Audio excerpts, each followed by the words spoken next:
So I'm going to show you how to put URL or website links into your Twitter post.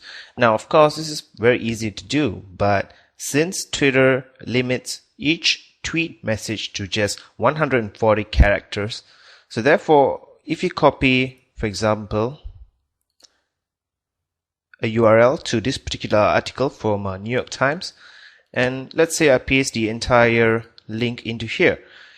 So what happens is that now I only have 79 characters left for me, for which I can compose a message. And this is really a waste of space because naturally you'd want to put more text into here, for perhaps to explain what this article is about, and have the link become as short as possible. So to do that, what you really need to do is use a URL shortening service. There are a lot of such services online on the internet, but let me give you two very popular ones. The first is bit.ly, and to get to this site, you just type in bit.ly. That's it. There's no .com, etc. It's just bit.ly. So let's paste that link earlier into here and click on shorten.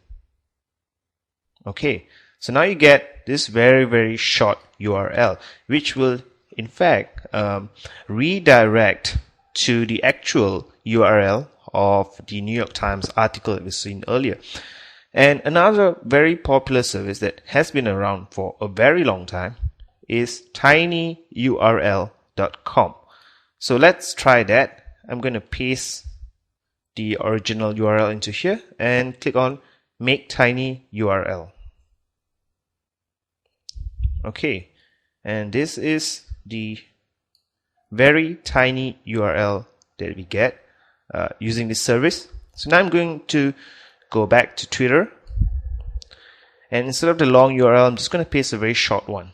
Okay, so you can see that I still have 114 characters left. So what I'm going to do is I'm going to paste the title of the article into here. Okay, and I'm going to put a space between the title and the URL. And you can see that I still have 57 characters left. So when I'm pretty much certain of the title, I'm going to put a title here. And especially if you are actually redirecting this link to your own website, so you want the title to be as compelling as possible. So you can actually have a lot more space to put a very compelling and interesting title instead of a very long URL. And then just click on tweet. Right, and now you can see the entire new Twitter or tweet message that I have here. This is the text that I want to use, and this is the very short version of the URL. So what happens when someone clicks on this URL is they get taken to the very same article that I showed you earlier. So that's how easy it is to start putting URLs or website links into your Twitter messages.